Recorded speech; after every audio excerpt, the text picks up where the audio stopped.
Okay, hello everyone. We are back to our world tour part one, and we are in desserts. So we're going to go all over the world to different countries, explore them, learn about the desserts that might you might find in their countries, and why those desserts are traditional there. And we're going to have a really sweet time. So let's review real quick where we've been because I really want you guys to understand why we're doing all of this. That it's not just a bunch of random information and random facts about food that are all thrown together. I really want you to go from step one down to where we are now, going all over the world looking at dishes by knowing where we're at in our in how we're learning about food, nutrition, and cooking. So here we are in pillar one, which is all about what food is, what it isn't, where it comes from. In pillar two, we'll get into how it works in the body. And in pillar three, we'll get into how to cook from scratch using these healthy, beautiful, amazing foods that are so abundant in our world. So right now we're in pillar one. We're learning all about food, what it is, what it isn't, where it comes from. It comes from plants and animals. We go way, way back to the beginning. If you remember in module one, when we talked about photosynthesis, how the sun makes food in plants, and on from there to hunter-gatherer societies, to interesting topics about homesteading and beekeeping and backyard chickens and what else do we have there? Composting and all kinds of things like that about growing your own food and becoming self-sufficient in your food choices and what you're eating, all the way from that kind of a thing all the way to buying your food in supermarkets or anything in between, like farmers markets, things like that.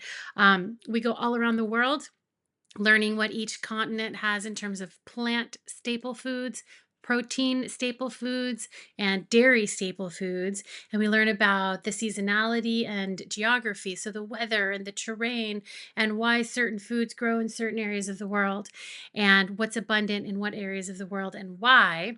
And now we're putting all of that information together and we're going around the world to enjoy some of this knowledge, right? To enjoy some of these interesting foods that occur in all different areas of the world. And it gives us an idea of the differences in the countries and the differences in the cultures. And, in one country like Iceland, the kids might be snacking on dried fish skins, while in another part of the world, the kids might be snacking on uh, rice balls wrapped in seaweed. So, very different, very cool, very interesting. And it just gives us an idea of the whole world instead of just our own country. And I want you to start thinking big like that because we're going to learn all about food, all about nutrition, how it works in our bodies, and how to take all of this and use it for our enjoyment and our fun and our friendships and our health. All right. So, what we're into now is desserts. So, let's get to it. All right. Look at what we have here. Amazing, right? I mean, I love this slide so much. This is all yummy things and exciting sweet treats. So let's start in India. Here is something called gulab jamun.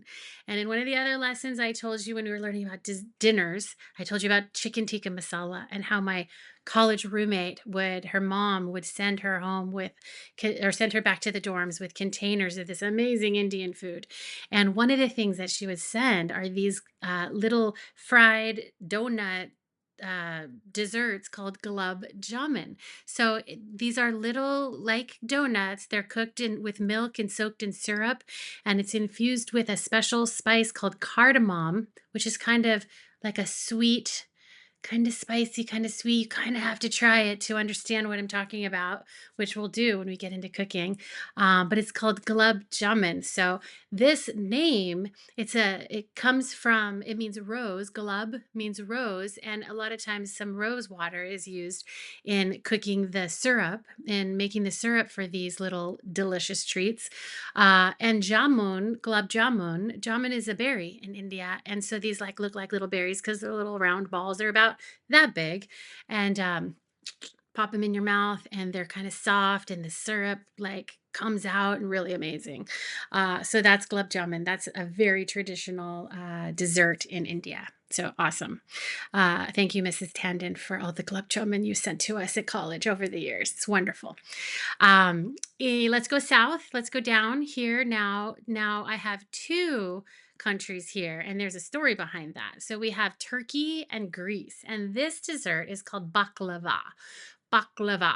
All right. So this is a super sweet pastry made with layers of very, very, very, very thin dough. Kind of hard to work with sometimes because it tears, but we'll work with it in pillar three.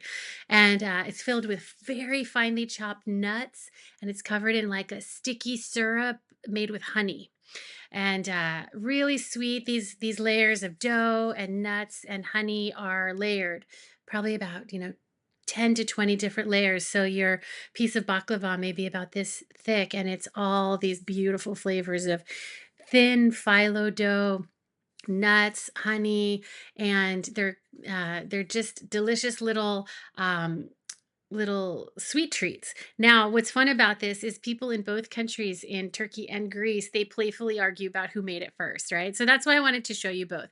And so you have a challenge in this one. You have to learn the Turkish flag and the Greek flag, which we had when we were talking about lunches. So you've seen that one before.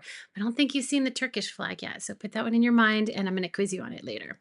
So that's baklava. So we have gulab jamun from India, and we have baklava from Turkey and Greece. Baklava is served all over the Middle East, but it originated in either Turkey or Greece, depending on who you ask. All right, let's go up here into the middle, at the middle top here, and I am showing you cannoli. Cannoli is a very traditional Italian dessert. It is served all over Italy, but it originated in Sicily, Italy. So when you get the chance, here, let's look at this. This little artistic map. Italy is this country right here in the middle that kind of looks like a boot. I don't think you can see my pointer. We'll go over some more geography with all of our food later when we're looking at when we're cooking in pillar three. But Sicily is this little island right off the toe of the boot in Italy, which is right here in the middle of this slide. So I don't know if you can identify that. Maybe your mom or dad could point it out for you. But if you find the Italian boot, and you look at the toe of the boot, this Sicily is this country that's right off the toe of the Italian boot. Now, Sicily is it's considered its own country. It's a little bit different. We'll get into all that kind of stuff maybe a little bit later. But let's not confuse things now because we are looking at dessert, right? So let's look at the cannoli. It's basically crisp fried dough, kind of a little more spongy, and it's filled with like a sweet, creamy cream cheese, kind of like a cheesecake, like a cheesecake filling, made usually with ricotta cheese, which is a very, very soft cheese. Sugar will be added to make it sweet. These here have chocolate chips on the sides, and these are really traditional, fun Italian desserts. My husband is from Italy. His heritage, his family comes from Sicily on his mom's side, and for his birthday, I had cannolis made for his birthday to represent his Sicilian heritage. So they're really good, really traditional cannoli from Sicily, Italy. All right, let's go south. Let's go down from there, and we're back to France because France just has and is well known for all of its amazing food. And this dessert is probably one of the most famous desserts in the world. It's called creme brulee, and it is a creamy pudding. Like a creamy vanilla pudding, and there's a hard sugar top that you can like crack with a spoon. So, how they make that, and we'll do this in pillar three when we're cooking. Creme brulee means burnt cream. So they take a culinary torch, which is like a little tiny torch that's used for cooking, and the sugar on top is burnt a little bit, not a lot, just enough to melt it and to caramelize it, and it creates a hard, delicious top to the soft, sweet pudding underneath. You crack the crust with your spoon, and you take bites filled with both the caramelized, crispy sugar and the soft custard or the soft pudding underneath, and it's really amazing. So creme brulee, if you get a chance to try it someday, definitely take the opportunity. It's yummy. All right, and now we are going up here again. We're back in Australia. We've been in Australia for a couple things. We were there for one of the main things we were there for was Vegemite, right? The breakfast food of Vegemite, crazy and interesting. So this is a cake called a pavlova, and basically it's a circle of baked meringue, which is egg whites and sugar, which is whipped up till it's very light and fluffy, like you see here. That's called a meringue, and it has a crisp outside and it's very fluffy inside, like it's almost just air melts in your mouth inside. So a cake is made out of this fluffy, fluffy egg white, and it's called meringue, and then it's topped with berries, usually blueberries, strawberries. Here, this looks like maybe a little goji berries, some different kind of berries. And so it's called, I researched the name of this because pavlova sounds Russian. It doesn't sound Australian. And so I wondered about that. And how this dessert got its name is from the ballet dancer, the famous ballet dancer from the 1920s. So for 100 years ago, there was this famous ballet dancer named Anna Pavlova, and she traveled around New Zealand and Australia. And it was so popular and she was so beautiful that the Australians or the New Zealanders, they playfully argue about who created this dessert as well. They created this cake in honor of Anna Pavlova, who they just loved when she came to dance ballet in their countries.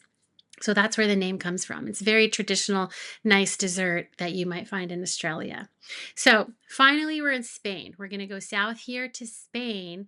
This dessert here is called caramel flan. So flan is a very popular dessert all over South America and in the Hispanic countries. And it's basically a custard that's baked in like a mold. So it comes out into the shape that you see here, and it's topped with a delicious, beautiful caramel sauce. So it's like a creamy custard baked in a mold, and it's topped with a sweet caramel sauce, like a not very thick caramel sauce that's poured over the top of it, and little slices of the flan are served as dessert. Like they look like little pieces of cake, but it's very much like a custard, like a firm pudding.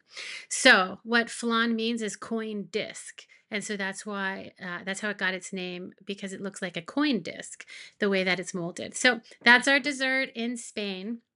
And so we've got in India, we've got our gulab jamun, the roseberry. In Turkey and Greece, depending on who you ask, we've got baklava. Also, you'll find it all over the Middle East. In Sicily, Italy, you've got cannoli. Again, you'll find it all over Italy. France, our creme brulee, you'll find it everywhere in France and everywhere else in the world. It's very popular. Australia, we've got our beautiful, beautiful pavlova, named after Anna Pavlova, the famous Russian ballerina. And then finally in Spain, we have our caramel flan, which is also served all over the Hispanic countries in South America and all over the world as well. So ladies and gentlemen, boys and girls, this wraps up our part one of our world tour. I want you to take all the information you've learned in the earlier lessons and think of all the different countries in the world, all the kids all over the world eating all these different foods. And I want you to come back and join me in Pillar 3 when we start making some of these foods. All right. So I hope you enjoyed desserts. There is a part 2 to our world tour. We're going to go continent by continent next and just look at like what a day in the life might look like for a kid.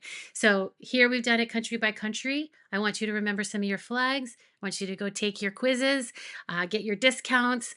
And then in our next part, I want you to think of each continent, where it's located on the globe, what terrain, what geography they have there, what weather they have there, and what a typical day may look like on each continent.